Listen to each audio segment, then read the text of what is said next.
Olá, boa noite para todo mundo da Associação Procura da Ela.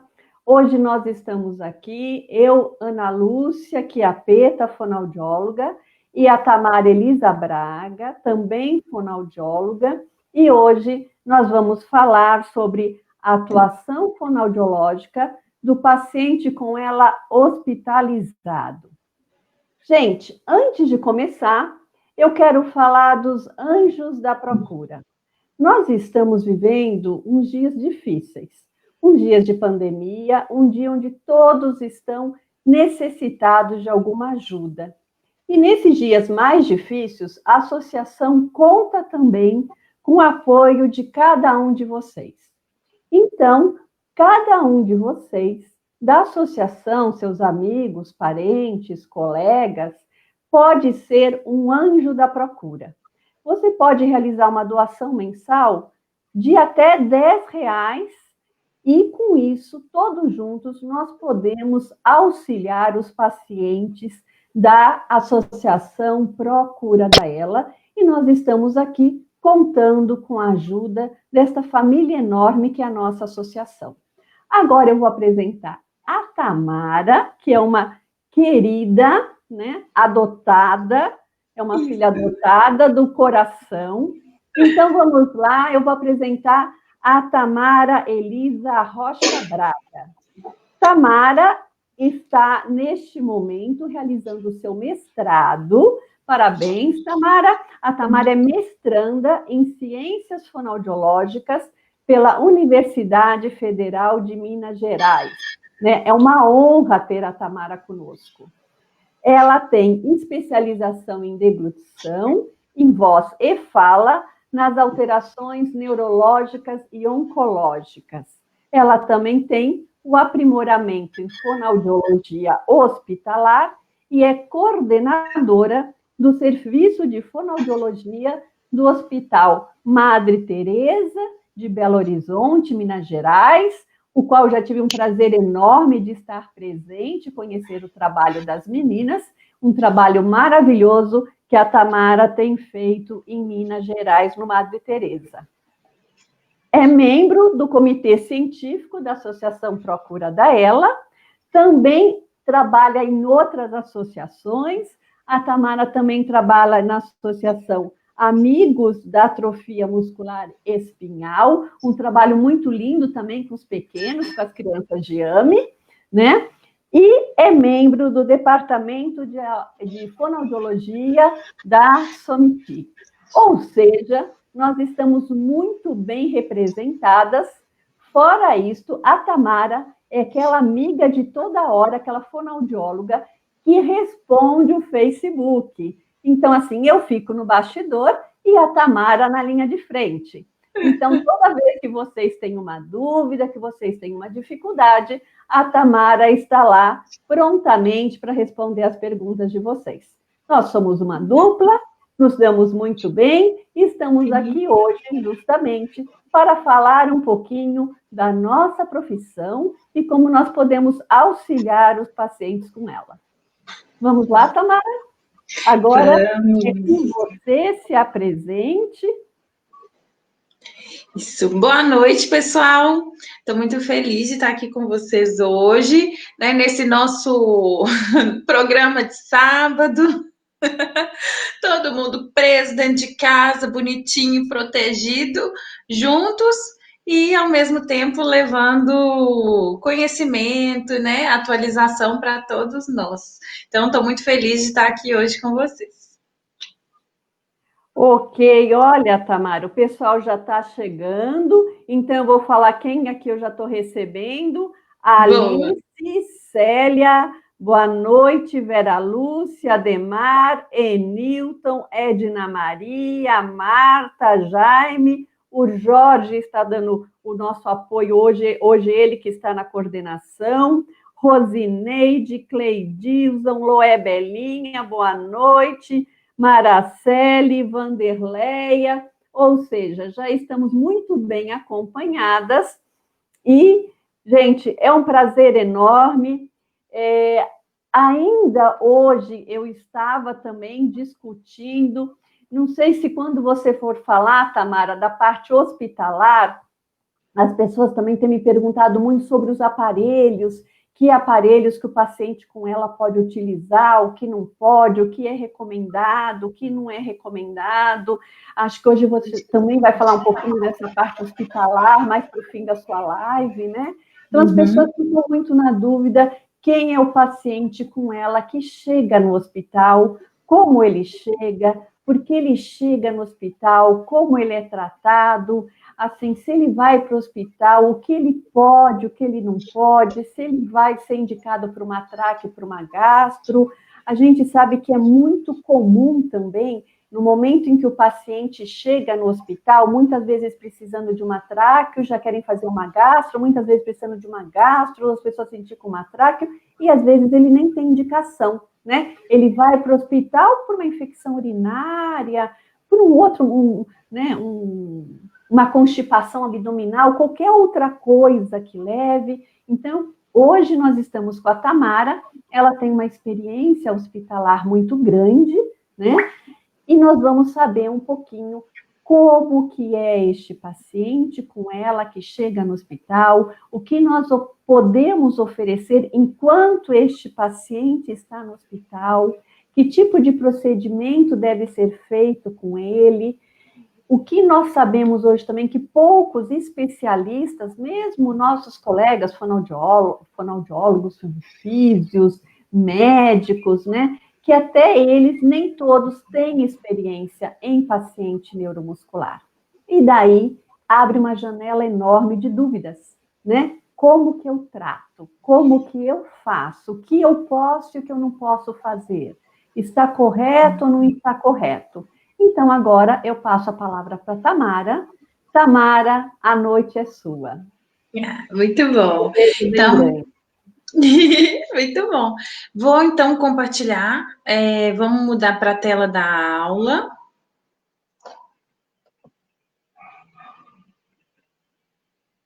Boa.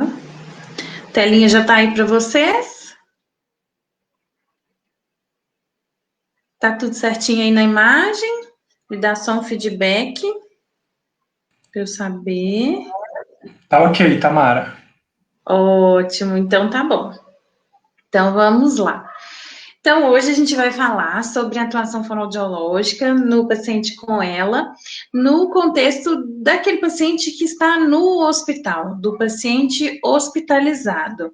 É um contexto um pouco diferente do paciente que a gente atende em consultório, que a gente atende em domicílio, até porque é um paciente em uma situação diferente da situação basal dele.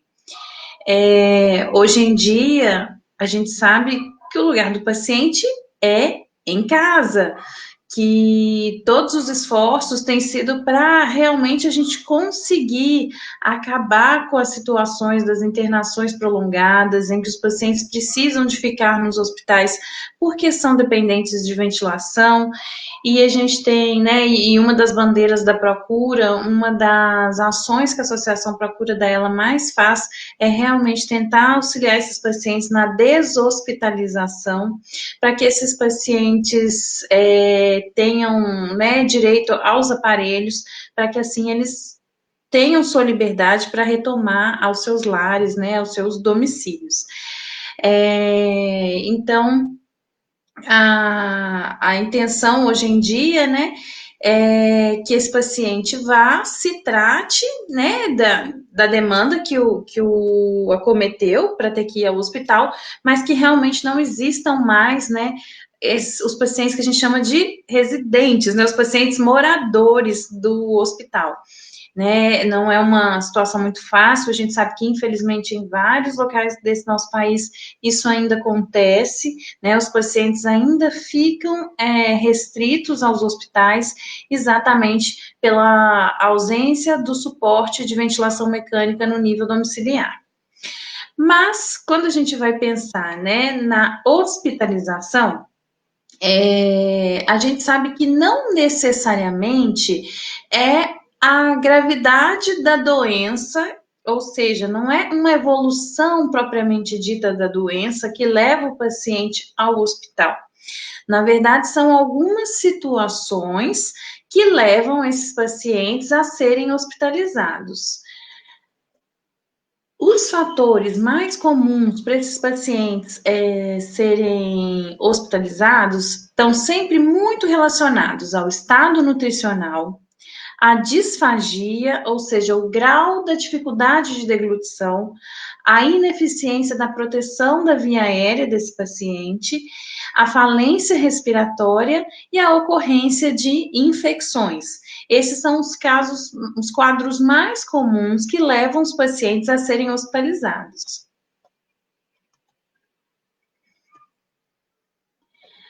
E o que a gente sabe, né, é que as condições clínicas do paciente que demandam a ele ser hospitalizados, com certeza vão trazer um decréscimo funcional para esse paciente. O que é muito comum na doença neuromuscular é que, na vigência da desnutrição, o quadro piora, na vigência de um quadro respiratório, a parte funcional desse paciente piora, na ocorrência de uma infecção do trato respiratório, ou do trato urinário, ou gastrointestinal, tudo isso faz com que os pacientes, eles rebaixem no seu desempenho funcional, tanto apendicular como bulbar. Então, por exemplo, a gente pode ter um paciente que, no quadro de base dele, ele tem uma disfagia moderada. Quando ele está em uma intercorrência clínica, a gente costuma muito ver o quê? Uma piora funcional. Então, aquela alteração da deglutição, né, a disfagia que era moderada, na vigência de uma piora desse quadro clínico, de uma infecção, esse paciente ele apresenta uma disfagia grave, o paciente ele apresenta mais dificuldade para deambular. Então, a situação do decréscimo funcional frente a um quadro infeccioso, frente a uma piora do quadro basal, né, do paciente, por uma questão secundária, é muito típica. E é a isso que a gente tem que se atentar.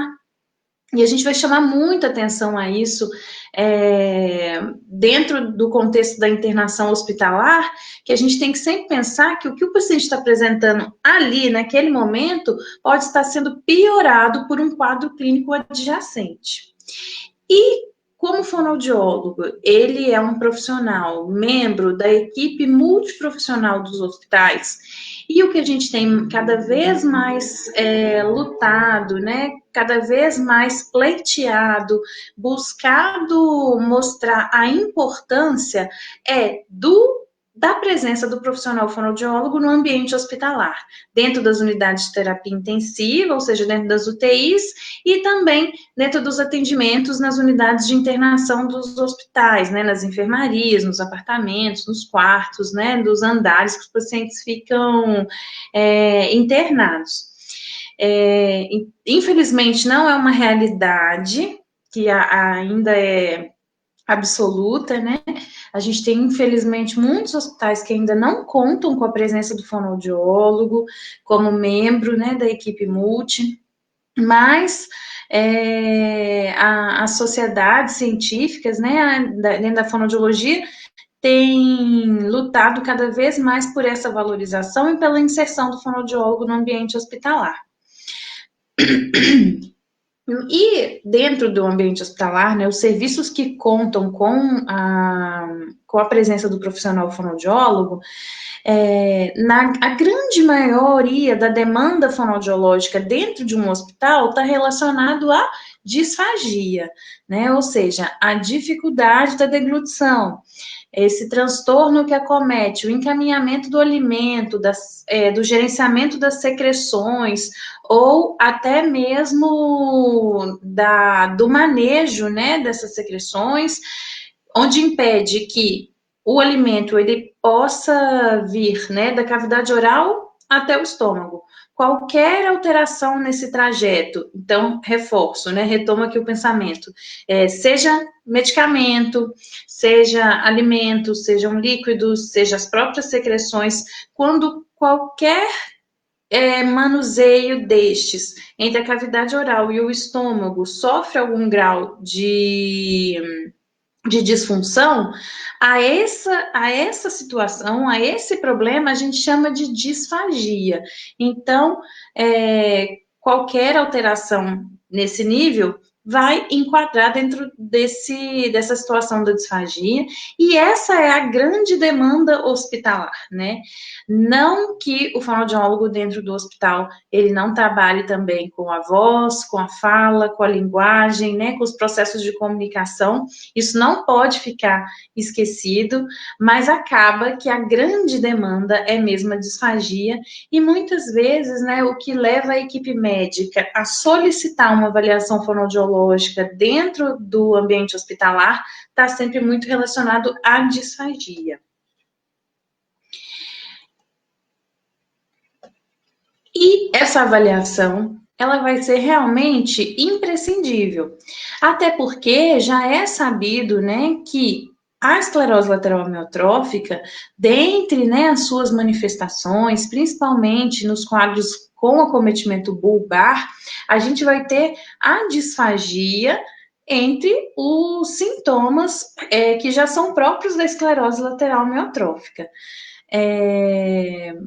Por isso, muitas vezes, né, o paciente ele já entra, né, dentro de uma busca ativa, né, do próprio serviço de fonoaudiologia, ou dentro dos próprios critérios da equipe médica para fazer o encaminhamento para uma avaliação fonoaudiológica, por estar já dentro do quadro básico, né, o quadro muito típico do paciente de apresentar disfagia.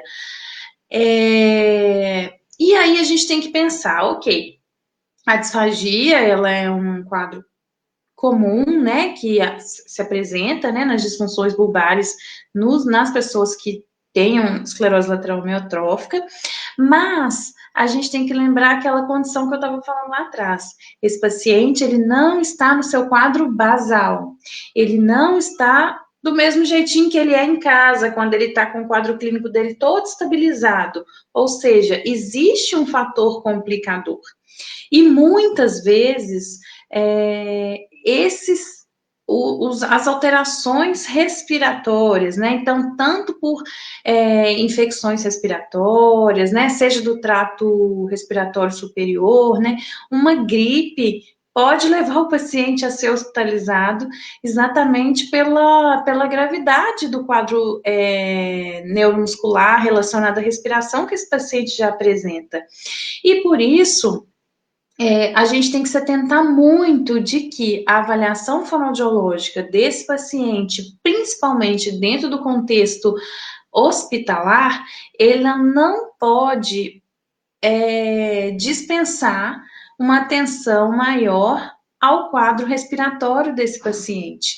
Então, não apenas a disfunção bulbar deve ser observada. O que eu quero dizer com isso? Não é só alteração de lábio, língua, bochecha, céu da boca, musculatura da garganta. Não é só isso. Essa musculatura, ela sofre uma influência muito grande do padrão respiratório, do quadro respiratório, né? Da função ventilatória desse paciente. E esses pacientes, principalmente dentro do contexto hospitalar, eles muito provavelmente, em sua grande maioria, né, eles vão sofrer alguma alteração no contexto respiratório, e por isso a gente tem que privilegiar, né, e fazer essas correlações da avaliação fonoaudiológica englobando o quadro ventilatório desse paciente. Então, a gente tem que pensar que ele vai ter um impacto que as alterações respiratórias, então o paciente de insuficiência respiratória aguda, ele vai ter um impacto direto, tanto na estabilidade clínica geral desse paciente, como na própria função muscular. E essa função muscular não é só braço, perna, não é só a capacidade dele de ficar em pé ou de deambular. É também a mesma musculatura relacionada aos órgãos fonoarticulatórios, que são esses que a gente utiliza para falar, para fazer voz, para engolir, né? São músculos que eles têm, além de serem, né, os mesmos músculos que eu uso para falar, para mastigar, para engolir, eles também compartilham, né? E respirar, eles também compartilham as mesmas inervações, né? Eles compartilham o mesmo espaço anatômico, então estão todos no mesmo lugar. Então, a gente tem que ver o quanto que a respiração influencia nas funções de fala, voz e deglutição. E exatamente por a gente pensar que o paciente está num quadro agudo de uma situação que é crônica, ou seja, o paciente já tem uma alteração ventilatória, ele já tem um quadro, muitas vezes, né? Ele já tem um quadro neuromuscular que afeta a musculatura respiratória. Ele, então, dentro de um quadro infeccioso, dentro de uma instabilidade clínica geral, isso vai ficar piorado. Então, a gente não pode deixar de apreciar e correlacionar a respiração com as demais funções. A intervenção da fonoaudiologia, então, ela pode ser solicitada para um paciente que esteja na unidade de terapia intensiva ou no paciente que esteja na unidade de internação. Tanto, né, a gente luta para o fonoaudiólogo estar inserido nos dois contextos, mas... Deixa eu só tirar aqui. Ixi, que eu tô tentando tirar, pronto. Mas o que seria ideal é que realmente tivesse o fonoaudiólogo dentro dessas duas unidades para que a gente pudesse avaliar. Então, o que a gente realmente espera? Que o paciente que esteja na unidade de terapia intensiva esteja mais grave, né? Seja um paciente num quadro mais crítico, que demandem realmente esses cuidados intensivos, e que na unidade de internação, né? O que são as enfermarias, os quartos, né? Os andares, os apartamentos, seria um contexto do paciente menos grave, né? O paciente ele tem que estar com uma estabilidade muito maior para ele conseguir estar, né, fora de uma unidade de terapia intensiva. E aí a gente tem que pensar nisso, né? Como é que está o quadro clínico geral desse paciente? O que ele pode estar apresentando que vai piorar funcionalmente um quadro que já tinha alguma alteração de base? Então, é muito isso que eu repito sempre. Paciente numa situação aguda de um quadro clínico que é crônico. Então, assim, ele já tem uma fraqueza muscular que é crônica, ele já tem uma alteração ventilatória que é crônica, ele já pode ter uma alteração bulbar que também é crônica, mas no contexto da hospitalização, isso pode ficar um pouco pior, isso pode ficar um pouco mais agravado, exatamente porque ele está num contexto de instabilidade. Pensando no quadro respiratório, né, no quadro ventilatório desses pacientes, a gente pode encontrá-los dentro de alguns contextos. Então, principalmente dentro da terapia intensiva, a gente pode encontrar um paciente que esteja numa otimização da ventilação mecânica não invasiva, ou seja, o paciente chegou com uma insuficiência respiratória aguda, ou seja, houve uma piora muito grande no quadro ventilatório desse paciente, né? E aí ele precisa, qual que vai ser a conduta da equipe, né? Da equipe médica, da equipe de fisioterapia? Eles vão otimizar a ventilação mecânica não invasiva. Então, muitas vezes, o que a gente vê? Tira o paciente do respirador que é dele, né? No BiPAP ou no, né? Seja no ou então no aparelho de suporte à vida, né? Aquele aparelho de o ventilador que já era do paciente, ele fica de lado um pouquinho e muitas vezes eles passam o paciente até para o ventilador mecânico da UTI, porque porque a demanda é um pouco maior, a demanda ventilatória é um pouco diferente e às vezes eles precisam de adequar. Isso a gente já viu isso acontecer. Ou então a gente já viu até o paciente que vinha num acompanhamento domiciliar, ambulatorial, teve uma piora, não fazia uso de ventilação mecânica ainda, mas dentro desse contexto dessa gravidade, ele precisa, e ele não tem o ventilador dele, e aí precisa de passar ele para o ventilador da UTI, começar a fazer ventilação mecânica não invasiva no da UTI, até chegar o aparelho próprio para o paciente.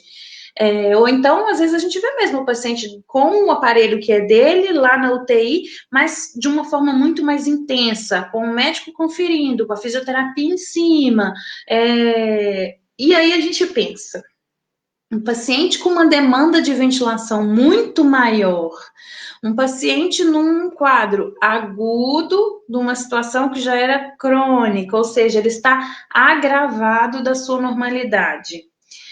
Aí a gente começa a pensar, é a hora desse paciente realmente se alimentar via oral? Será aí que vem a hora do fonoaudiólogo entrar e falar se esse paciente tem estabilidade ventilatória para se alimentar, para falar? É isso que a gente tem que entender. A fono, ela vem a somar junto com a equipe médica, junto com a equipe de fisioterapia.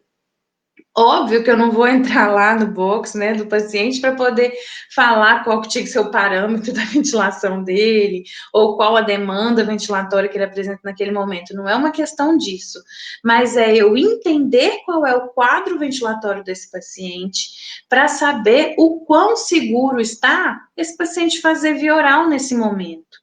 Ou a gente pode pegar esse paciente, ou o que pode acontecer com esse paciente? Esse paciente pode ter que ser intubado, né? A gravidade da situação dele pode ser tão grande que as medidas não invasivas não vão ser suficientes, esse paciente vai precisar de ser intubado. Nesse momento, não tem nada que a atuação fonoaudiológica possa fazer. A gente não atua com o paciente intubado. Mas a gente pode atuar com esse paciente no momento de uma extubação, porque sim, ser intubado não é sinônimo de traqueostomia no paciente com doença neuromuscular, mas isso exige uma expertise, um conhecimento muito grande por parte das equipes médicas e de fisioterapia para fazer todo o contexto da extubação desse paciente. E, infelizmente, isso não é uma realidade no país todo e no mundo inteiro, porque a gente vê mundo afora, né? A gente às vezes fica menosprezando muito o nosso país, mas na verdade não é uma situação que seja do Brasil, né? As coisas são muito difíceis aqui, em certo ponto sim, mas essa situação das equipes hospitalares, né, das equipes de saúde de uma forma geral, não saberem tratar os pacientes com doenças neuromusculares, né, não é um contexto, uma realidade, é um privilégio só do Brasil, não. Isso acontece no mundo inteiro. No mundo inteiro, a gente tem vários grupos como os nossos lutando, né? Vários centros de referência, vários estudiosos dentro das doenças neuromusculares lutando para difundir esse conhecimento, para difundir esses protocolos que são validados e que são sucesso. Então, eu trabalho numa realidade bem privilegiada, né? Que eu trabalho em um hospital que é referência em doença neuromuscular, com médicos que são referências em Minas Gerais, dentro do contexto das doenças neuromusculares, e que a taxa de sucesso da extubação é muito grande. Então, pode também acontecer de ter essa realidade do fonoaudiólogo vir fazer uma avaliação do paciente pós-extubação, né? Ele passa um tempo com um tubo, depois esse tubo é retirado e o paciente volta para o ventilador mecânico dele, na ventilação não invasiva, isso pode acontecer. Mas esse processo de intubação, ele vai gerar algumas repercussões nesta musculatura toda e que vai exigir uma avaliação fonoaudiológica também. Outro contexto que pode acontecer é do paciente ser traqueostomizado, né? E aí é o que muitas vezes acontece no mundo afora. O paciente ser traqueostomizado sem ser o momento correto da traqueostomia, né? Os nossos colegas, né, da fisioterapia já falaram muito, né? A Procura tem muitos vídeos falando sobre isso, né? Mais especificamente até com o doutor Eduardo, com a doutora Simone, que eles falam muito disso, né, dos protocolos de extubação e até da questão da traqueostomia inadvertida, né, uma traqueostomia antes do tempo. Isso pode acontecer, essa é uma realidade do que a gente vê por aí, né, o paciente ele chega com uma insuficiência respiratória aguda, que pode estar sendo feita por um simples quadro gripal. E aí, infelizmente, o que acontece? Esse paciente, ele é intubado, ele falha nos protocolos de extubação comum, né? E ele acaba ganhando uma traqueostomia. Isso pode acontecer. Isso acontecendo, vão existir duas possibilidades da atuação fonoaudiológica, mas não somos nós que vamos dizer para que caminho que isso vai levar. Na verdade, é uma decisão que ela é feita em equipe. Então, ou o paciente traqueostomizado, ele vai permanecer com aquela traqueostomia, e aí o fonoaudiólogo, ele vem com a incumbência, né, de trabalhar com esse paciente para adaptar a voz, a fala e a deglutição ao dispositivo de traqueostomia, a presença, o uso dessa traqueostomia, ou então a gente vem para colaborar com a equipe num protocolo de decanulação, na retirada dessa traqueostomia. Mas isso só é feito em conjunto com uma equipe multidisciplinar que esteja preparada e que conheça os protocolos específicos para isso. Mas é possível sim, e dentro da atuação fonoaudiológica, a gente pode atuar dentro desse contexto também. Muito importante, então, né, da gente avaliar quando a gente está com esse paciente saber que a gente vai fazer toda a avaliação referente aos músculos, né? Então, tensão, força, mobilidade e a função desses órgãos fonoarticulatórios. Por que é importante avaliar isso? Porque a gente vai ter que correlacionar o estado dessa musculatura com as funções de fala, voz, deglutição, pensando muito na questão da proteção da via respiratória, isso vai ser importantíssimo. E a gente vai auxiliar com o nosso parecer a equipe, né? Já aconteceu diversas vezes da equipe não estar muito esperançosa em relação a determinado paciente, e eu fazer a avaliação e eu ver todo o potencial que esse paciente tinha ali por trás. Ver que ele tinha função residual, ele tinha algum grau de mobilidade, de força, de função desses músculos que permitiriam a gente ir muito mais do que a equipe imaginava, né? Então eu falava, gente, eu só preciso de um ajuste ventilatório, eu só preciso de um tempo para condicionar esse músculo, eu preciso da gente entrar com os recursos terapêuticos corretos, que a gente dá conta, esse paciente ele tem potencial, mesmo que fosse para falar que não seria dentro do contexto da internação hospitalar, porque não justifica ninguém ficar internado para fazer fono. Mas só da minha avaliação no momento da hospitalização ter sido favorável em relação ao paciente e falar, pode dar alta para esse paciente com encaminhamento para manutenção da fono lá fora, que ele tem potencial. Então, assim, a gente já conseguiu reverter sondas nasoentéricas, a gente já conseguiu reverter traqueostomias, a gente já conseguiu reverter até, às vezes, o procedimento de gastrostomia, porque a gente via que naquele momento o paciente apresentava um potencial enorme, que lá na frente ele pode vir a precisar de tudo isso, mas naquele momento daquela internação, isso não ia ser importante. E aí muita gente questiona, né? Tá certo que dentro da esclerose lateral amiotrófica, tudo que a gente tem que fazer é precoce. Principalmente quando a gente está falando de gastrostomia, porque isso é um marcador de sobrevida e de qualidade de vida do paciente. Mas às vezes o paciente ele tinha um quadro que não era moderado, ele tinha um quadro que eu percebia o potencial de que, passado aquela situação crítica que ele estava, a disfunção dele era leve. Ele daria conta. Nossa, que medo, gente, peraí, que agora eu fiquei até preocupada, para eu não reiniciar o computador na hora errada. Deixa eu ver. Vamos sair daqui. Ufa, que medo, porque se eu aperto errado ali, eu sumia da tela. Ufa! Mas o que acontece? O paciente, tudo que a gente puder fazer pela qualidade de vida dele, gente, é importantíssimo. A gente já teve situações de internação de um paciente que ele tinha todo um potencial de ser decanulado, de manter a gastrostomia, mas se alimentar por via oral. E a gente fez todo o processo, o paciente saiu do hospital numa condição muito boa, usando a ventilação não invasiva, com a gastrostomia, né, para o suporte nutricional, mas ainda assim se alimentando pela boca, tendo essas condições. E o paciente, dentro de 6 meses, tem uma outra condição clínica que não tinha nada a ver com a esclerose lateral amiotrófica e vir a óbito e falecer. E aí muita gente questiona, mas fizeram tudo isso à toa? E aí a gente pensa, gente, não foi à toa, é qualidade de vida. Esse paciente viveu 6 meses em casa muito bem, com qualidade.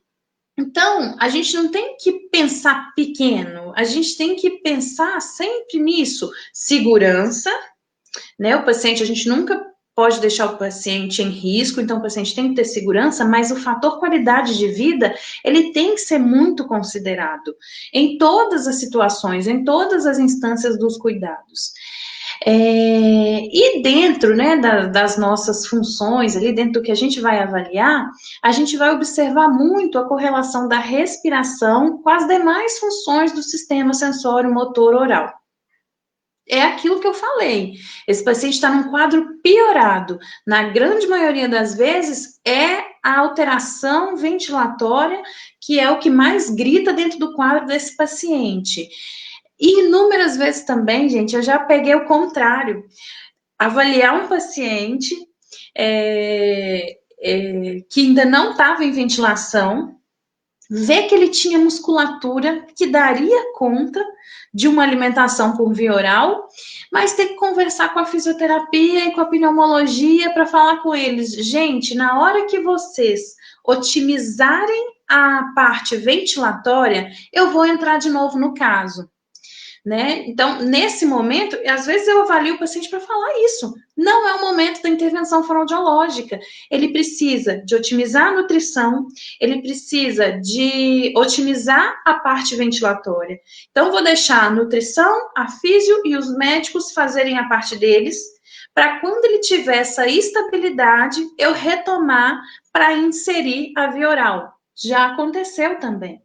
Então, o parecer fonoaudiológico, ele é muito importante para guiar, às vezes, até mesmo a ação do resto da equipe.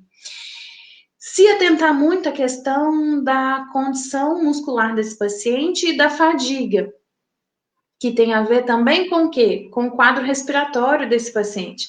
Então, um paciente fadigado, um paciente com uma condição ventilatória não tão apropriada, ele não vai ter como falar e engolir bem também.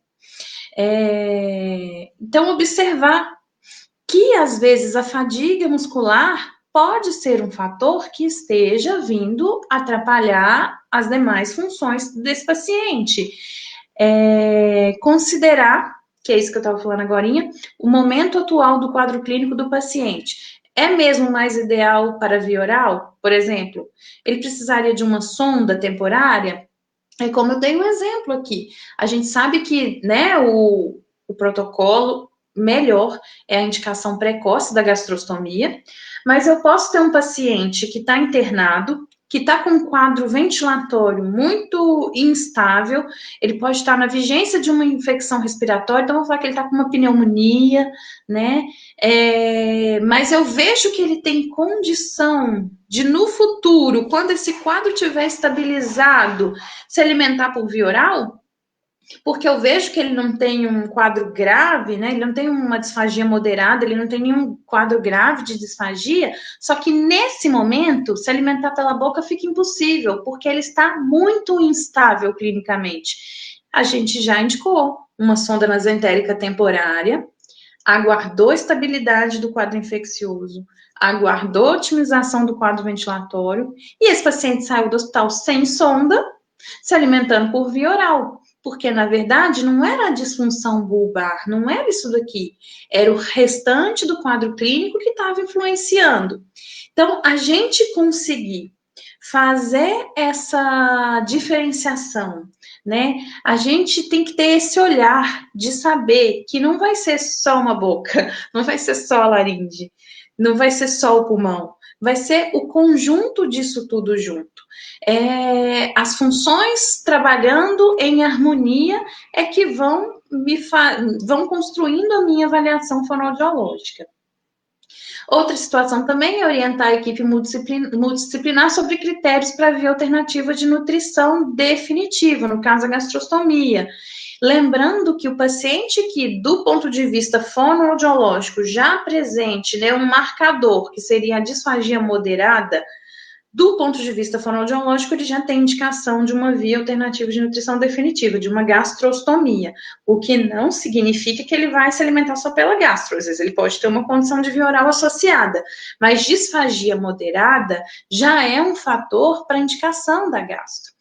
Então, já teve vezes da gente ter um paciente que estava internado, ele estava estável do ponto de vista ventilatório, mas como já era, né, praxe pedir avaliação fonoaudiológica para todo paciente com esclerose lateral amiotrófica, eles pediram só para confirmar se podia manter a via oral, para eu avaliar o que podia ser otimizado, fazer as orientações para a família. E aí eu encontrei um quadro muito estável, mas uma disfagia moderada e o paciente sem gastro. Então, já foi o meu papel orientar a equipe de que dos 3 critérios, que seria o quadro ventilatório, o estado nutricional e o grau de disfagia, pelo menos o grau de disfagia ele já apresentava.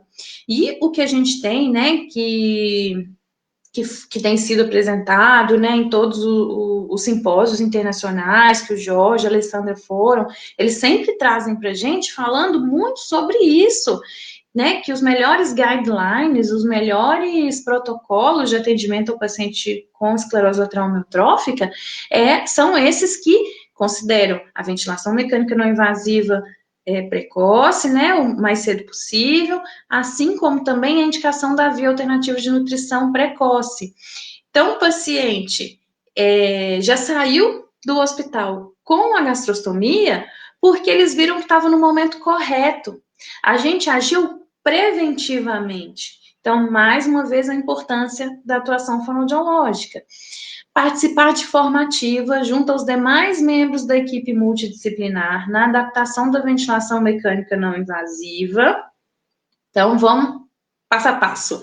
Mas fono, ajudar no paciente a adaptar na ventilação mecânica não invasiva, isso quem vai fazer é o médico, é o físio.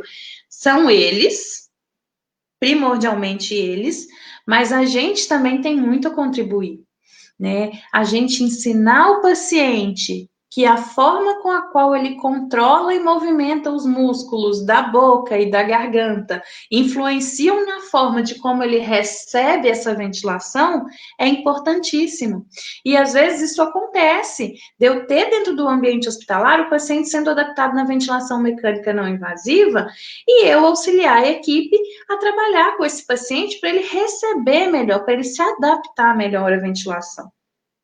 Outra questão também, cuidados pós-extubação. Então, nos hospitais que têm equipes que fazem o protocolo de extubação do paciente neuromuscular, a avaliação fonoaudiológica ela vai ser imprescindível, assim como é para qualquer pessoa que passe por uma intubação, não só o paciente com ela, qualquer pessoa. Então, assim, a gente está muito na época do Covid, né? Os pacientes com Covid, que não tem nada a ver, mesmo os que não têm nada a ver com doença neuromuscular, eles vão precisar de uma avaliação fonoaudiológica se eles ficarem muito tempo no tubo, porque toda pessoa que passa por uma intubação orotraqueal, né, ficar intubado muito tempo, geram alterações, geram lesões, geram uma série de acometimentos dessa musculatura que vai necessitar da avaliação fonoaudiológica, exatamente para a gente verificar como que está o funcionamento, o quão seguro está a alimentação pela boca, por exemplo. Nas questões de protocolos de decanulação ou da adaptação ao paciente a falar, a engolir, com a traqueostomia também pode ser necessária. Então, assim, em todas as instâncias, o fonoaudiólogo vem contribuir junto à equipe. Atentar para os aspectos de comunicação e a necessidade de implantação de sistemas de comunicação suplementar e ou alternativos, mesmo dentro do hospital. O fonoaudiólogo não pode ficar só preso à voz, fala e deglutição. A gente tem que lembrar que nós somos profissionais da comunicação humana. O fonoaudiólogo, ele é o profissional especialista em comunicação humana.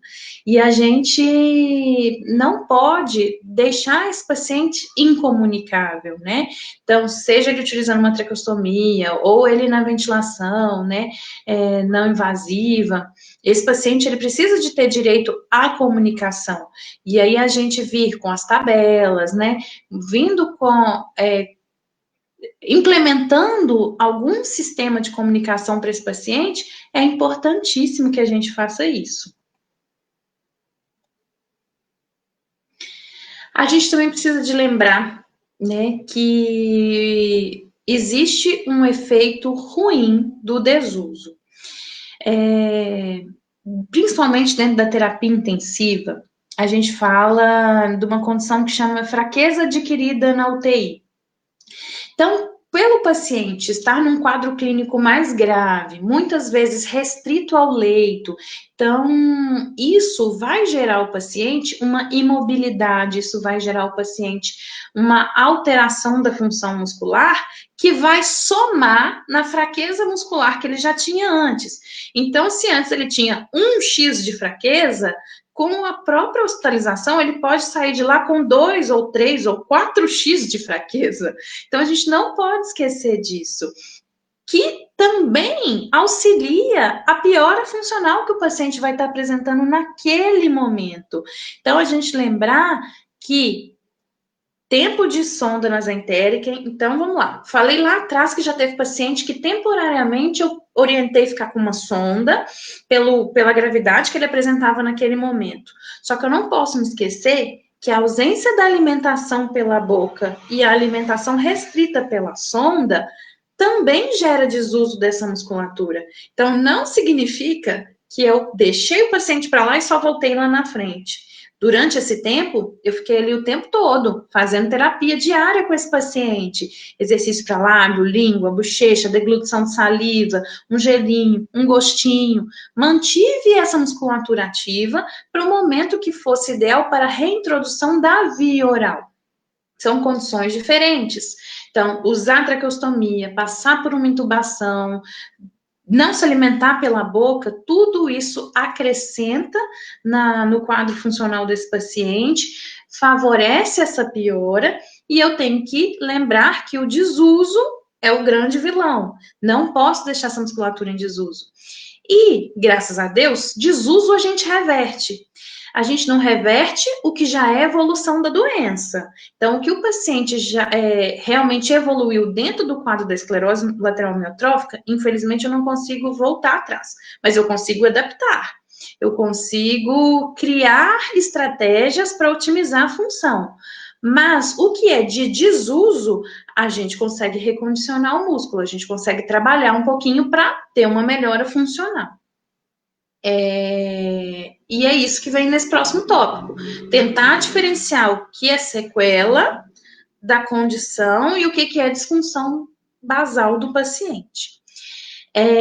Lembrar também, né, que, mais uma vez, o que eu estou vendo daquele paciente naquele momento não significa que é o quadro de base dele, porque eu estou vendo o paciente numa condição piorada. É um paciente com quadro agudo de uma condição crônica. Outra coisa também que é importantíssimo da gente falar. O objetivo principal, gente, de uma equipe de saúde hospitalar, quando o paciente entra dentro do hospital, quando ele interna, o nosso objetivo é dar alta. Muito se fala, né, que às vezes fica prendendo o paciente dentro do hospital para o hospital ganhar mais, para as equipes ganharem mais, mas de verdade isso é lenda. Por quê?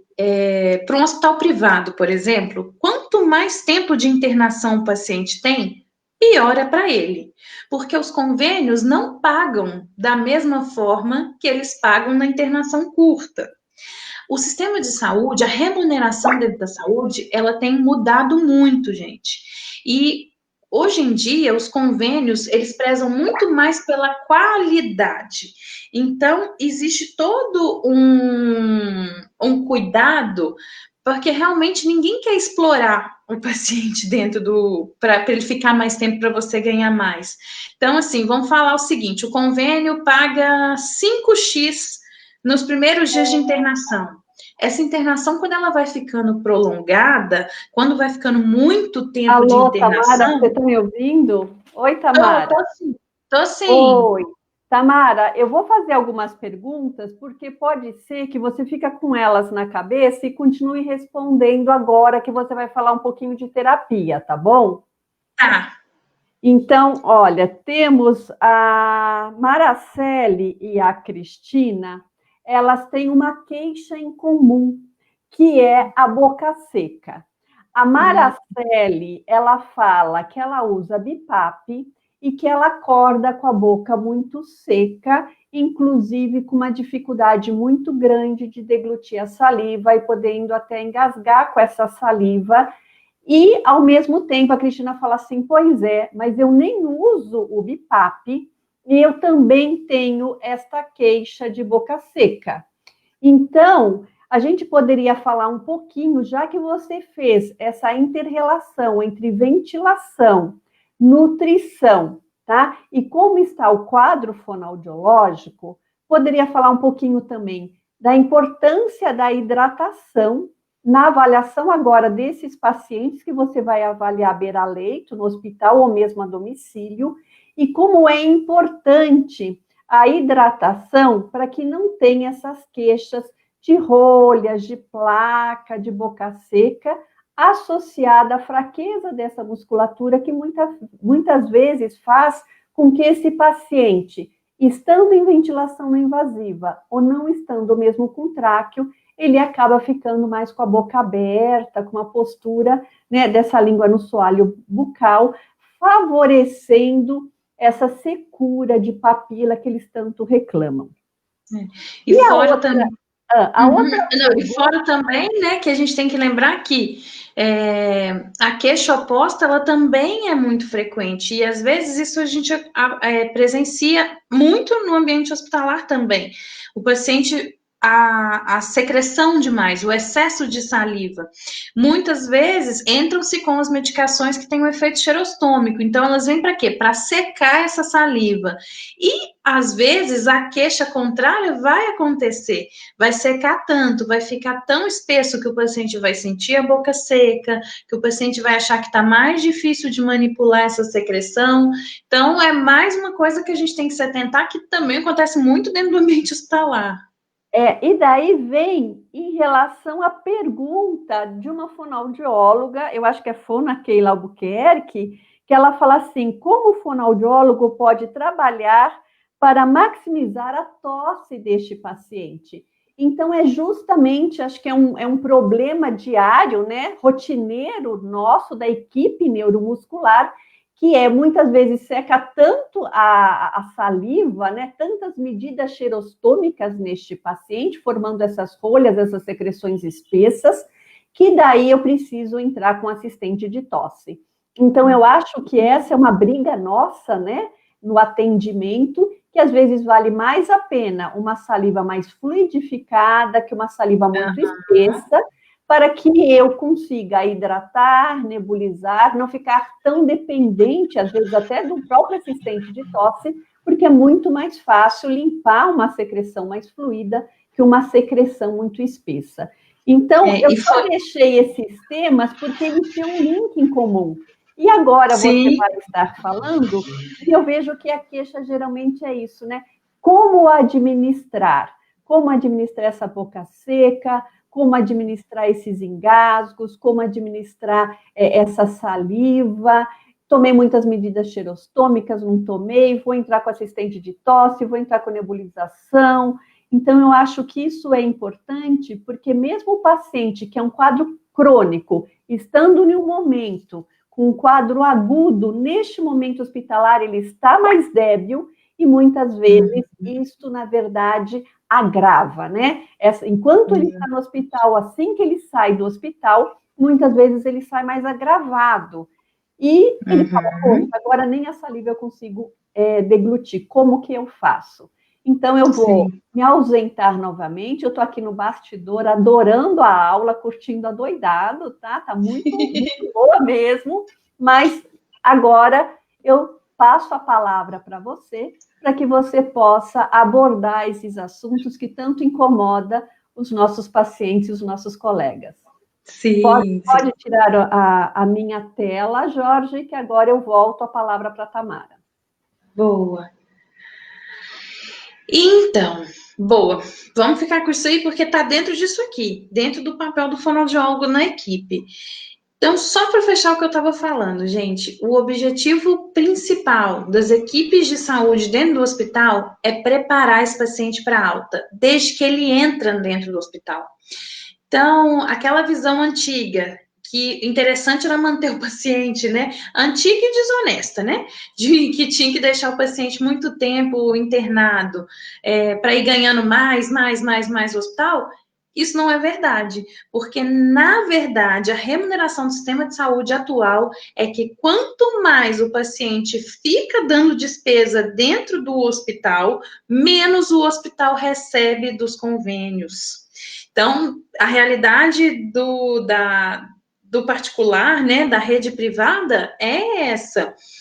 E dentro do SUS, né, obviamente, que mais do que nunca precisa de girar esse leito mais rápido, precisa que esse paciente realmente melhore e saia, né, mais rápido, da melhor forma possível, para que ele dê espaço para outro doente que venha precisar daquele leito também.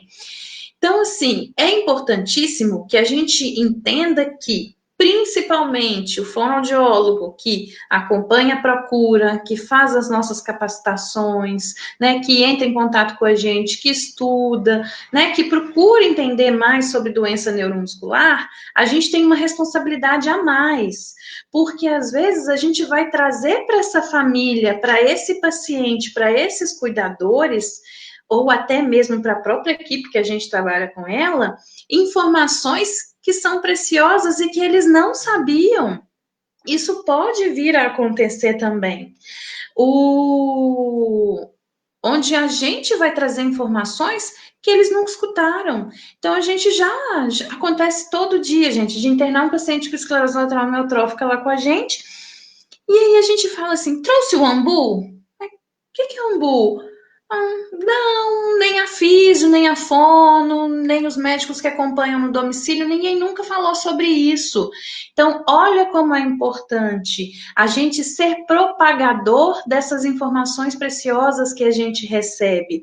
Por isso que eu coloco ali, ó, ensinar sobre as melhores práticas dentro das doenças neuromusculares. Porque se eu tenho esse conhecimento, eu tenho que passar isso.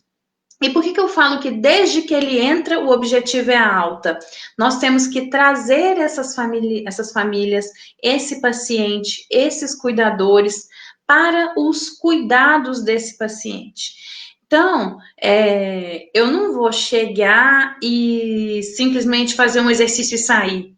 Eu preciso de entender que esse momento é muito precioso. Eu preciso de explicar para o paciente, eu preciso de explicar para a família o porquê daquele exercício, o porquê que eu estou fazendo um ambu, por que eu estou junto com a fisioterapia, aprendendo sobre as manobras de tosse daquele paciente.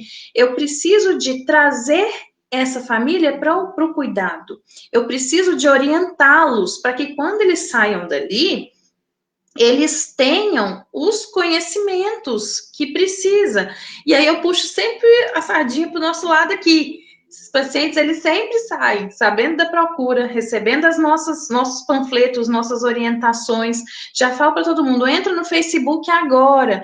Por quê, gente? Porque isso é prover para essas pessoas um suporte que muitas vezes não se encontra no sistema de saúde.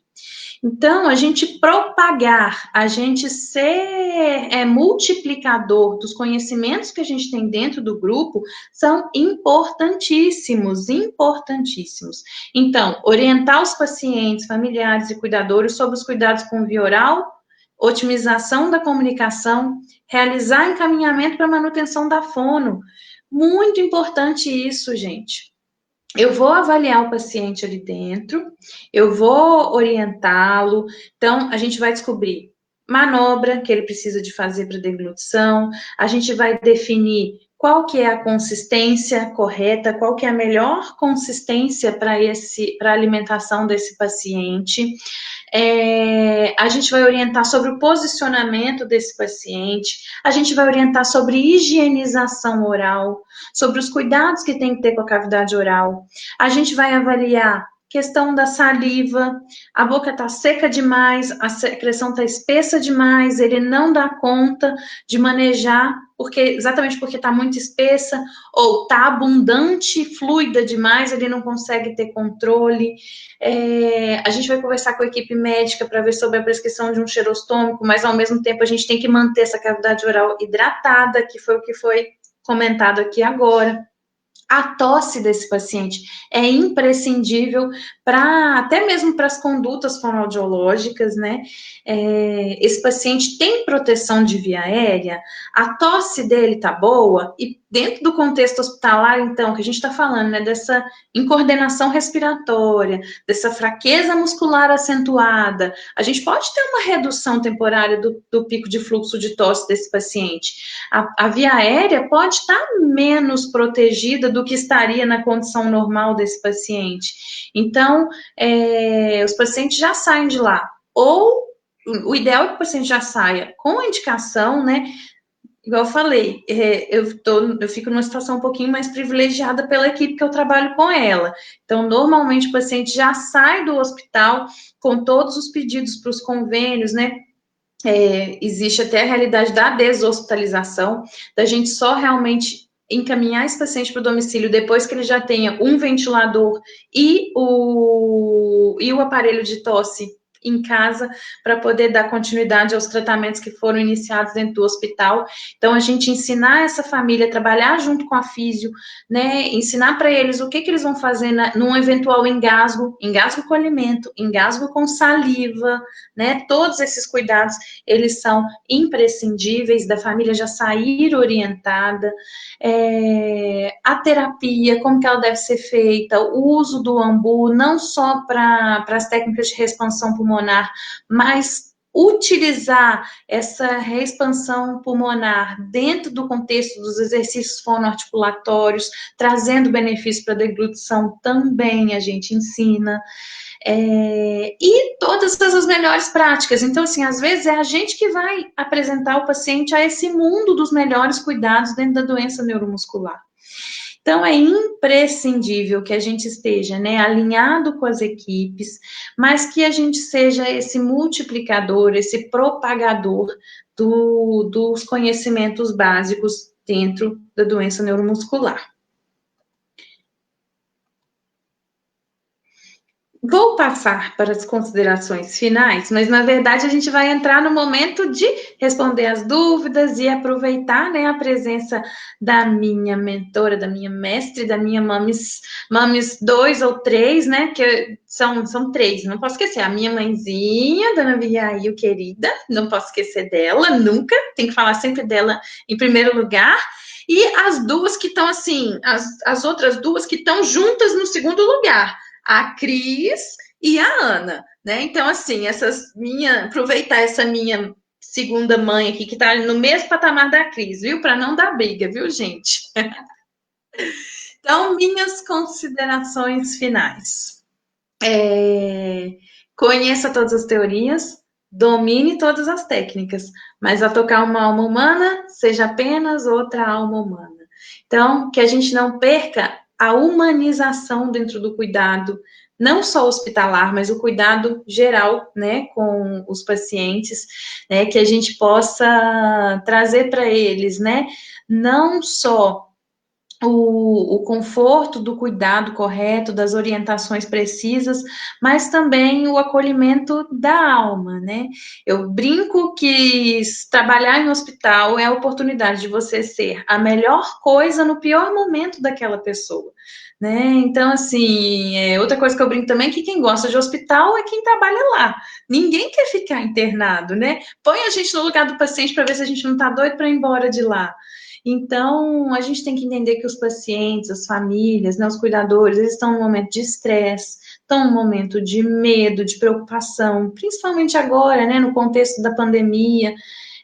As pessoas estão mais fragilizadas do que nunca, e aí a gente precisa realmente de ser o bálsamo, né, da gente ser o suporte, da gente realmente acolher essas pessoas tecnicamente e humanamente também. Então, agora, pode até tirar minha tela, que eu vou voltar aqui para voltar a enxergar vocês e falar com vocês. Jorge, ótimo. Tamara, excelente aula, muito obrigada. Agora eu tenho umas perguntas aqui, Tamara, que o pessoal ficou na dúvida, e algumas são observações mesmo. Então, a Vera Lúcia Moreira, ela fala que o Luiz, né, que ele realmente foi um desses casos que ele fez uma GTT, uma tráqueo precoce, porque mesmo com a GTT e mesmo com a traqueostomia, ele ainda falava e ainda se alimentava. Então, realmente, nós temos alguns pacientes que vão para uma GTT por alguma intercorrência no percurso, na evolução natural da doença, de uma maneira precoce, eles saem do hospital, né, passam por um período de recuperação em casa, às vezes no hospital até os médicos falam assim, não, agora você tem ela, você pôs tráqueo, você pôs GTT, nunca mais você vai comer pela boca, nunca mais você vai falar. E isto pode ser uma inverdade. Só com uma avaliação fonoaudiológica que você vai realmente saber se você tem ou não tem capacidade de voltar a se alimentar via oral, mesmo com a GTT, principalmente se ela for realizada precocemente, se você comia muito bem antes de colocar essa GTT, e com a adaptação da válvula de fala e deglutição. Nós temos indivíduos que nós... O Luiz, até, por exemplo, ele até a gente conseguiu adaptar no que a gente chama de leak speech, né? Até com a fala em vazamento, né? A gente conseguiu adaptar. É aquilo, né? Qual que é a proposta da equipe? Quando eu tô com uma equipe que vira para mim e fala, Tamara, o procedimento é decanulação, eu trabalho junto com a equipe para decanulação. Mas se eu trabalho numa equipe que fala, a gente não vai tirar essa tráqueo, por mais que eu observasse que teria condições, eu não vou bancar isso sozinha. Não é um trabalho do fonoaudiólogo sozinho, é um trabalho em equipe. Então, o que eu vou fazer? Explorar ao máximo tudo que o paciente tem de função remanescente. E mesmo, né, Tamara, alguns pacientes até com um quadro um pouco mais avançado de perda da musculatura, de língua, de lábio, de bucinador, mesmo assim, eles conseguem adaptar a válvula de fala e deglutição com bom apoio de um fisioterapeuta respiratório, mudando os parâmetros, às vezes alterando até a modalidade do aparelho. Então, você está em uma modalidade X para uma determinada função sem adaptação de válvula de fala. Daí eu quero falar, eu posso alterar este parâmetro e na hora que eu estou aumentando, elevando um pouco este parâmetro, uma pressão, né? E mudando até, alguns têm pressão suporte, a gente põe uma pressão controlada, você já vê aquilo que é mais necessário para o paciente neste momento e ainda assim este indivíduo consegue sim se alimentar via oral com o apoio do profissional, do fono. Então, isso é interessante até, e você pode falar um pouquinho da sua experiência. A outra dúvida que eu vou levantar é justamente sobre a válvula de fala. Então, agora que a gente viu que tem indivíduos que podem adaptar esta válvula de fala, a pergunta é, e aí, Tamara, quais são os critérios para eu saber se eu vou ou não vou adaptar a válvula de fala. Se este paciente, se eu acho que ele tem condições, porque às vezes a gente fala assim, eu preciso ir avaliar para ver se esse paciente eu vou conseguir adaptar a válvula de fala e deglutição. Então, é assim, é secreção, é mobilidade, parâmetros ventilatórios. Então, eu vou abrir agora para você contar um pouquinho sobre quais são os critérios para que este indivíduo que foi traqueostomizado no hospital e que está chegando em casa, ele pergunta, e agora? Eu não vou falar mais, eu não vou deglutir mais, mas será que eu posso? Será que eu consigo? E até para o colega que está atuando, como que eu faço? Porque a gente vê também que muitas vezes eles tentam adaptar com o mesmo parâmetro que ele está no dia a dia dele. E a gente vê que daí é um insucesso, né? Então, como fazer? Conta um pouquinho para a gente, Tamara. Então, o que acontece? Primeiro de tudo, né, que quando a gente fala da válvula de fala, muita gente cresce o olhinho e fica assim, né, cheio de esperança, falando, será que só de eu colocar esse aparelho eu já vou voltar a falar? Então, não necessariamente, né? O nome do dispositivo é válvula de fala, mas a gente tem até falado válvula de fala e deglutição, porque é um dispositivo que vai favorecer essas funções, mas não necessariamente qualquer um que colocar vai conseguir falar e deglutir normalmente. Se a gente for pensar do ponto de vista terapêutico, todo paciente traqueostomizado se beneficia do uso da válvula de fala e deglutição como um dispositivo para recurso terapêutico, para físio e para fono utilizarem para otimizar.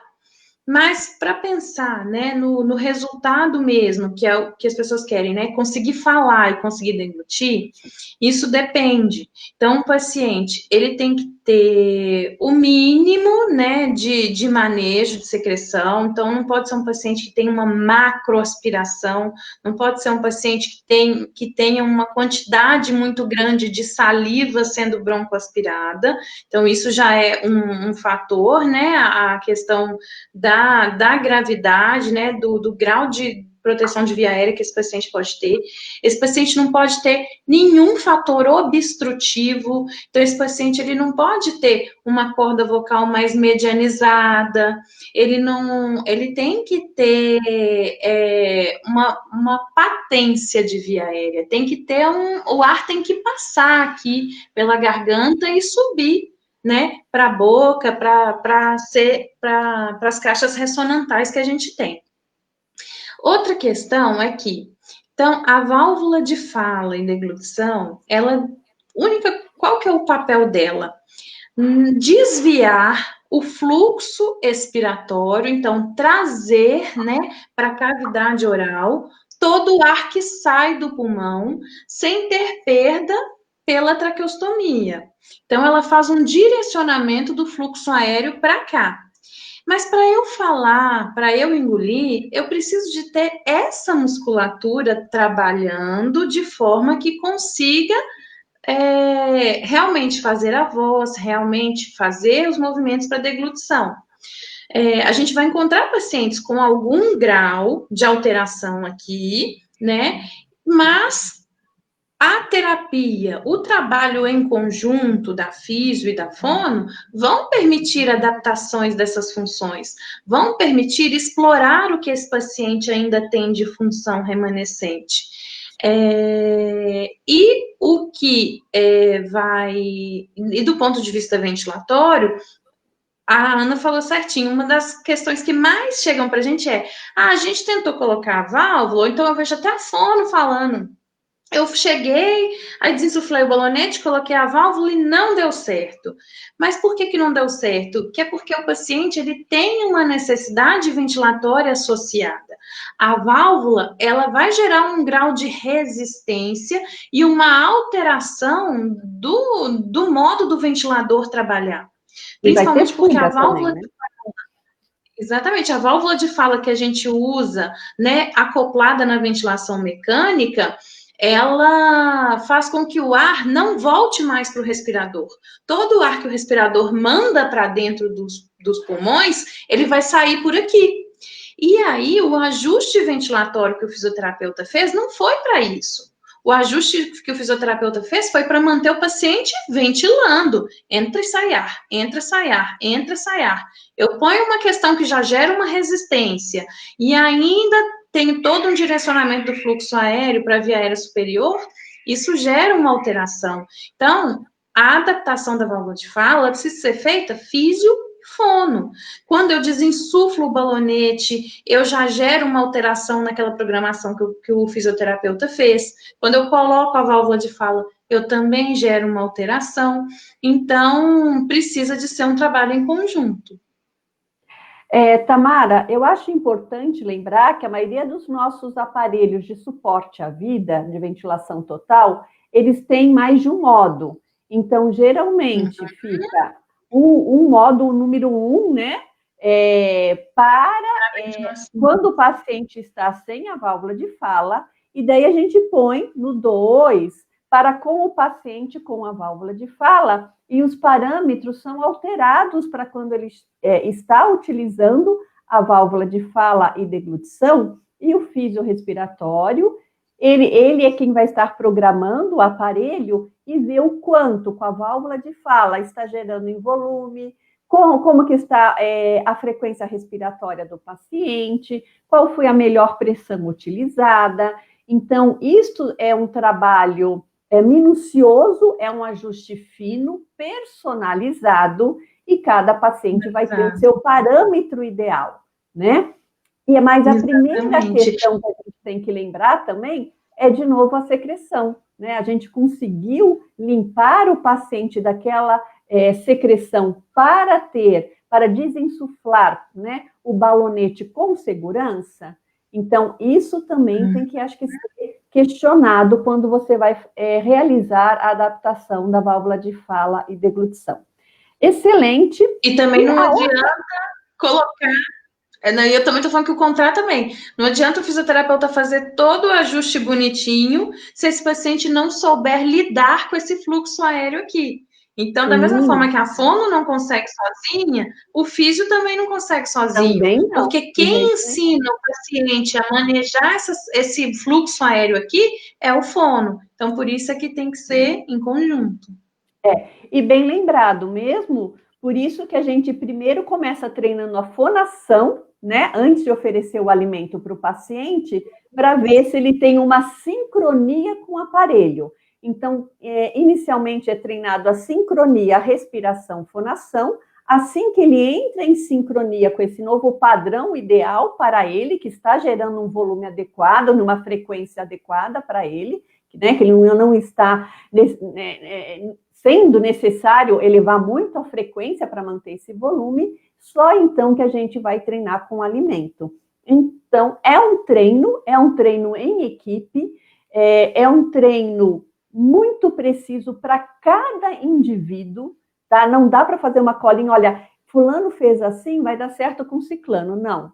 Cada um tem que ser de um jeito, porque cada um tem uma maneira de respirar, cada um tem um volume, cada um tem uma determinada fraqueza, cada um tem um padrão de mobilidade, tônus, de toda essa estrutura oro-laringofaríngea. Então, isso é um trabalho de equipe, é um trabalho especializado. Muitas vezes vai a equipe especializada da sua região treinar com a equipe que você tem, com a equipe do home care, para que você fique tranquilo, para que você fale tranquilamente, se você for capaz, e para que você possa fazer a via mista, né? Alimentação via oral junto com a GTT. Ok, mas temos uma outra pergunta completamente diferente.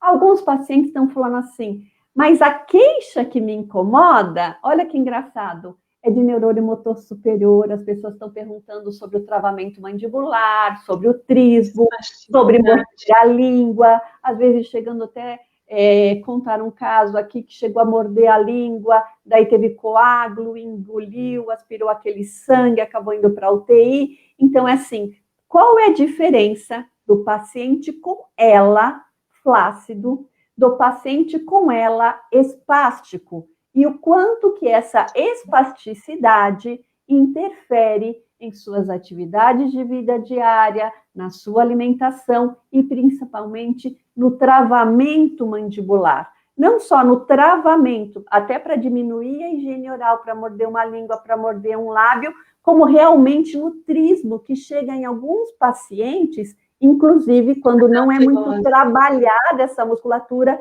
a ter até dores, né?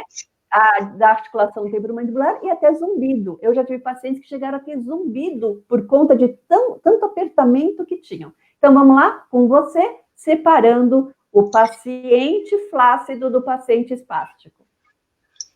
Fantástico. E é isso mesmo, né? Pela esclerose lateral amiotrófica, ela ser uma doença do neurônio motor que tem uma apresentação mista, né? Então, ela é uma combinação de um acometimento de lesão de neurônio motor superior com neurônio motor inferior. A gente tem muito essa condição de que, às vezes, o paciente ele pode apresentar mais características de degeneração de um grupo de neurônios do que de outro especificamente.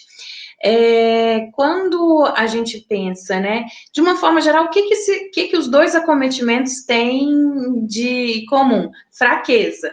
Né? O músculo espástico, ele não é um músculo forte, como se acreditava. Ele é um músculo tenso, mas ele é um músculo fraco da mesma forma. E aí a gente vai ter, né, duas condições musculares diferentes. Então, a gente tem um componente que é totalmente flácido, então o paciente que realmente vai apresentar muita flacidez, fasciculações, mas a gente também vai ter o paciente que tem um acometimento que vai mais para o lado do espástico, que é o paciente que tem também essa fraqueza, mas ele tem muitos espasmos, ele tem muita espasticidade.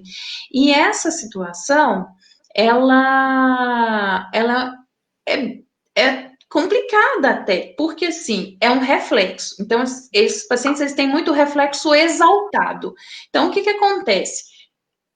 Muitas das queixas, né, dessa mandíbula que fecha muito rápido, ela está relacionada a um movimento mandibular. Então, assim, o paciente vai bocejar. Ele abre aquela boca que é enorme, né? Que o que a gente vê? Quando a gente pede o paciente para fazer uma abertura da cavidade oral voluntariamente, às vezes ele só abre um pouquinho. Mas quando ele vai bocejar, abre uma boca enorme. Por quê? Porque esse paciente ele tem reflexos exaltados. Esse bocejo enorme, ele está relacionado à degeneração frontal, ele está relacionado à alteração do trato córtico-bulbar. Só que o que a gente tem? A gente, no nosso músculo mais forte do nosso corpo, que é o masseter, que está aqui, que é o responsável, faz parte do grupo que eleva a mandíbula, que fecha a mandíbula, a gente tem muitos fusos neuromusculares dentro dele. Então, assim, a gente tem vários receptores do músculo que estão ali especificamente para proteger o músculo. No que eles vão proteger esse músculo, né? Eles têm uma resposta exagerada. Então, a boca abriu demais. O que aconteceu? Estirou esse músculo. No que estirou, no que alongou demais esse músculo, esses receptores estão lá para proteger. A gente tem nos nossos músculos esses receptores para não deixar que o músculo estique até arrebentar. E aí, só que a resposta desse paciente é aumentada. Então, esticou um pouquinho no bocejo, a resposta dele já é o quê? Puxa o músculo de volta. Então, o que acontece? E aí, fecha de uma vez só. Então, isso é um reflexo. A gente não tem como, diretamente, a gente não tem como fazer uma situação que a gente vai lá e vai tirar. Então, infelizmente, está sujeito a isso. Só que, se eu deixar essa musculatura parada, né? Então, eu venho com o contrário. O que eu tenho que fazer? Alongar esse músculo, quebrar essa rigidez, oxigenar essa fibra muscular, porque o que a gente sabe, né, dentro do tratamento da espasticidade, que diminui esse incômodo é oxigenação dessa fibra muscular. Então, manter essa fibra muscular mais oxigenada, então, uso do calor, associado ao alongamento. Então, assim, não é feito de qualquer jeito também. Precisa do fonoaudiólogo, porque tem que ser no sentido certo do músculo, para a gente poder gerar esse alongamento. Tem a pressão correta, tem a duração desse estímulo, tem tudo isso para ser feito associado. Então, o quanto mais eu mantiver essa fibra oxigenada, o quanto mais eu mantiver esse músculo ativo, mais eu estou colaborando para manter ele o mais funcional possível e tentar diminuir essas questões que são reflexos. Ok. E eu não posso esquecer. Fala. Não, eu ia falar que eu não posso esquecer que essa espasticidade que queixam muito, né, em relação à musculatura mastigatória, em relação à mandíbula, ela também se reflete em prega vocal. E aí sim, são os pacientes que vão ter aquelas queixas relacionadas a ambu, o ambu que faz e que fecha a garganta. Isso é reflexo da espasticidade. Você lembra, Tamara? No próprio grupo do Facebook, grande parte dos pacientes reclamavam que quando iam fazer o ambu sentiam um apertamento na garganta. E alguns falavam que não, que eram aqueles que eram mais flácidos, e o outro grupo comentava, eu realmente sinto esse apertamento, esse estrangulamento. O que muito antigamente se falava que era desabamento bulbar, hoje em dia a gente já sabe que não está muito relacionado a isso, que na verdade o que gera esse fechamento são os pacientes espásticos e que pressão na via aérea gera espasticidade. Os estudos já mostraram isso para gente. Então, são os pacientes que têm um manejo um pouco mais difícil, que são aqueles pacientes que vão ter um jeito específico e diferenciado de fazer o ambu, são os pacientes que podem não ter tão boa resposta à máquina de tosse. Então, a gente vem com todo um trabalho específico e técnicas específicas, então, assim, muito cuidado, com muita pressão em via aérea, porque às vezes a resposta pode ser contrária do que se imagina que vai trazer de benefício. Então, precisa realmente do acompanhamento fonoaudiológico para a gente encontrar a melhor forma de trabalhar com esse músculo sem gerar essa espasticidade. Ok, agora eu vou fazer uma pergunta muito especial. O que a gente vai ter amanhã? Boa! Amanhã tem uma live mais do que especial, que amanhã é o dia 21 de junho, o dia, né, que é internacional da atenção, né, esclerose lateral amiotrófica. É um dia que vai ter uma live super especial com a Lina e com o Jorge, que vão apresentar várias questões, né, várias coisas da nossa associação e falar para a gente também um pouquinho sobre esse dia. Então, gente, fica com a gente. Amanhã, sem falta, às 20 horas, nós temos o Dia Mundial de Conscientização da Esclerose Lateral Amiotrófica e os nossos convidados são ilustres. O Jorge Abdala e a Lina Pádua, os nossos presidentes, vão estar conosco amanhã, às 20 horas, para falar da associação e desse dia especial de conscientização da esclerose lateral amiotrófica. Amanhã, todo mundo, às 20 horas, com um copo d'água, um caderninho, para ouvir esses dois grandes anjos da ela. Por isso mesmo, a nossa última pergunta da noite. Fala um pouquinho para a gente, Tamara, quem são os anjos da procura? Boa! Então, os anjos da procura...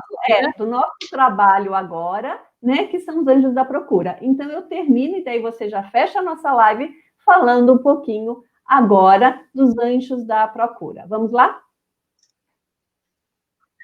Então, é isso. É essa campanha, né, que a gente tem feito, porque, principalmente agora, né, nessa situação dessa pandemia mundial, né, que a gente vem vivendo, as doações, elas têm diminuído muito.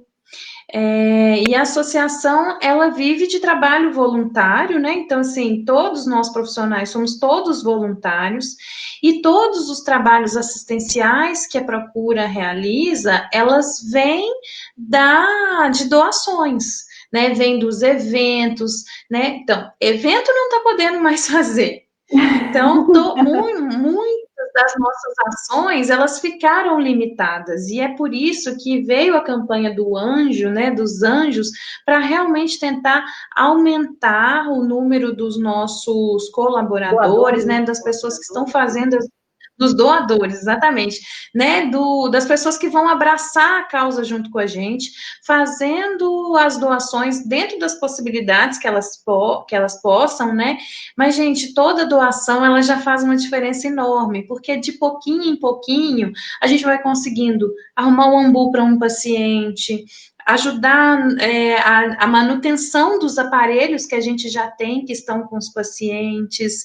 Então, assim, existe um trabalho muito grande sendo feito, e esse dinheiro ele é todo voltado para o próprio paciente. Então, para a gente continuar conseguindo ser, que a Procura continue sendo os anjos na vida dos pacientes, a gente precisa que anjos também auxiliem a associação. Então, procurem, tem lá no site, né, da associação, explicando direitinho sobre como é esse programa, como que a pessoa pode se afiliar, ajudar a associação, né? Que, gente, é de grãozinho em grãozinho mesmo. Ok, Tamara. Então, acho que agora eu estou vendo aqui se a gente tem mais alguma coisa. Peraí, tem uma pergunta aqui, mas acho que já respondeu. Eu acho que as nossas perguntas de hoje já estão respondidas, mas a gente vai ter mais uma live comigo e com a Tamara novamente, só que agora a gente troca. A Tamara vai ficar no bastidor recebendo as perguntas e eu vou ficar falando um pouquinho sobre as alterações fonoaudiológicas e as contribuições que nós, fonoaudiólogos, podemos oferecer e o nosso atendimento mais um pouquinho, né, Tamara? A gente ganhou 2 lives, na verdade, a nossa dupla aqui, né? Mais que perfeita. Então, a gente volta novamente na próxima semana. Vamos finalizar, então. Um prazer imenso estar com você. E para o próximo mês, só avisando que a gente vai ter mais uma live. E sim, para quem perguntou, porque vocês não fazem, então, essas lives pagas, eu e a Tamara estamos, sim, pensando em fazer uma live solidária para que nós tenhamos mais anjos. Então, será uma live solidária, onde a gente também vai falar um pouquinho, tirar algumas dúvidas, apresentar alguns casos, e nesse caso, todo o valor arrecadado com essa live vai para o Procura. Como esse mês... E aí vai ser uma live voltada para os profissionais, né? Para os profissionais, Mas como esse mês a gente já teve live todos os dias, então a gente já tem muita live, a gente vai dar um tempinho, um descanso para vocês, até para virem novas perguntas, e depois a gente abre uma live solidária. Ela vai ser cobrada, mas todo o valor daí vai para a Procura, e a gente deixa essa oportunidade, né, de vocês também poderem ajudar e, ao mesmo tempo, ganhar, compartilhar conhecimento conosco, né, Tamara? Pois bem, agora eu vou chamar uma pessoa muito especial. Jorge, você está por aí? Será que o Jorge está no bastidor? Acho que ele saiu para tomar água. Não saiu para tomar água. Então, Jorge, nós estamos indo embora e estamos convidando você para amanhã, Jorge. Nós estamos ansiosas para vê-lo amanhã. Isso, amanhã vocês já fizeram a chamada, mas é isso aí. Amanhã eu e a Lina vamos estar com uma live super especial. Contamos com a audiência de todos. Amanhã às 8 horas aqui no grupo, uma homenagem a todos os pacientes, que é o Dia Mundial de Conscientização da Esclerose Lateral Amiotrófica, e também vamos falar dos 7 anos da associação, que vai ser completado no dia da sua live, né, Ana? No dia 26, mas nós vamos falar sobre isso amanhã também. Então vai ser uma live muito especial. conto com a audiência de todos vocês, tá bom? No dia da minha live, eu quero parabéns para a Procura, hein? É isso aí, tem que ter mesmo. Tá bom? Tá bom, gente. Boa noite para todos. Agora eu vou deixar com o Jorge para que ele feche essa live. Foi um enorme prazer estar aqui com todos. Tamara, você é uma linda, Tamara. Muito obrigada. E até amanhã, Jorge. Obrigadinha. Obrigada, gente. Obrigada a todo mundo. Queria agradecer vocês duas pela live maravilhosa que vocês fizeram. E queria agradecer a audiência de todos que estão conosco aí desde as 8 horas. E amanhã espero por todos, tá bom? Gente, até amanhã e obrigado a todos vocês. Obrigado, meninas. Até amanhã. Até amanhã.